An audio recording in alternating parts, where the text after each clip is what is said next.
So these are my own personal set of 3 rods, the Daiwa Basia X45 DFs, and I've had them for just over 3 years now, so I feel like I qualify to talk about these on a long-term review sort of basis.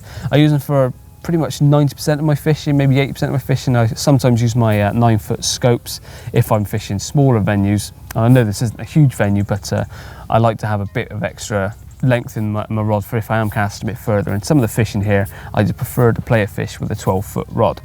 Now, these are the 3¼ pound test curve rods, and I'd say they cap out, for my capabilities of casting, around the 100-yard mark is the furthest I fished with them, and that's at Raisbury. Anything more than that, I think I'd start to struggle unless I really got my technique down and maybe got the right sort of shock leads and stuff like that. But for comfortable fishing on these sort of lakes where I'm not fishing too far, absolutely spot on. So I don't need a ridiculously high test curve. It's still got enough backbone if I really need to bully the fish, which I have had to do a few times this year. I'm going to insert clip here shamelessly, plug in my new personal best, which I caught back in the summer, because that fish belted straight into a set of pads. I was fishing, locked up the pads, and I had to give it all. And these rods bent round to the butt, and I could feel I was giving it all I could, and I got that fish out of the pads. It then gave me probably about 10-15 minute fight, unbelievable fight, till eventually I slipped it into the net, and 46 pound 1 ounce.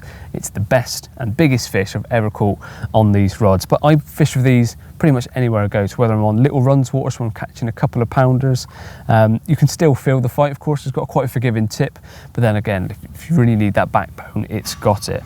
And as I said, so I fish these sort of venues, I don't fish too far, and to be honest, I don't find anything that holds them back, and you'd expect that because the price of them when I got these were 550 quid per rod. I've just had a little quick Google online, and they're still going for around the 420, 450 mark I found on Angling Direct.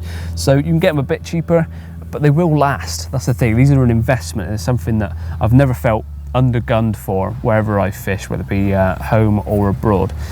When it comes to the looks of them, they still look pretty much the same as when I first got them. A few little bits of wear and tear, especially around the reel handle, where they're nice and slimline. There's nothing fancy there with Alps reel seats or anything like that. Nice and slimline, predominantly plastic actually, and the paint's just rubbed off in a few places, but just general wear and tear as you'd expect. The cork handles, love cork handles, but they faded pretty quickly. That's the only thing I'd say, is they went really, really pale, and I didn't really like that look. So the reason they look a bit different now is because about 1.5 years ago I used a bit of wood stain on them, so I didn't seal them, but I just gave them a bit more of an orange glow to them, so that just darkened them off quite nice, and I think that balanced up quite nicely with the blacks that come with the rest of the rod.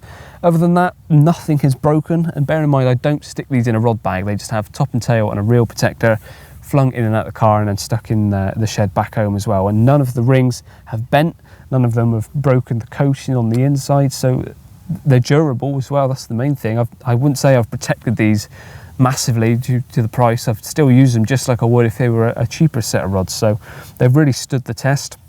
One other small thing I'd pick up on is that they aren't identical.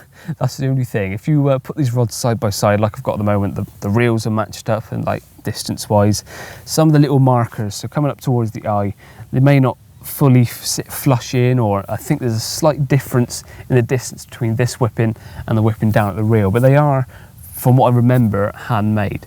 So there's a few little differences like that, but on the whole, performance wise, still just as good as the day I got them. Cosmetically, few little bits of wear and tear, but you really wouldn't notice. It's still got the lovely shine where needed. The black glosses are still perfect, the eyes are still perfect, doesn't frap up, and again, one of the selling points of these was how lightweight they are. And I get to review all sorts of different rods, loads of different tackle, and still when I go back to my own rods, or if I've had to help someone else carry their gear and then I pick up mine, it just reiterates just how light these rods are. And so they're lovely to use. And the only time I'd say that's a drawback is when you're really giving it some, trying to cast it out. I think sometimes having that bit more weight behind the rod, something that just gives you mentally more than anything, that you've got something that's got a bit of more backbone. So I don't think I've ever pushed these to their limits. Although I fished up to my limit sort of thing, I don't think I've ever stuck a 4.5 ounce lead on and fully given it welly to see how far I can get. Because they feel lighter, I think I'm just a bit more withheld with it. But other than that, can't fault it. So this isn't a stats being thrown at you. This is a real world test of these rods, and I'll continue to use them because I love them and I think they look great. So for more videos like this and other reviews and things, then make sure you do subscribe to us, like this video if you did, and follow us on Facebook and Instagram for regular updates. Hopefully, I'm gonna get another fish this session.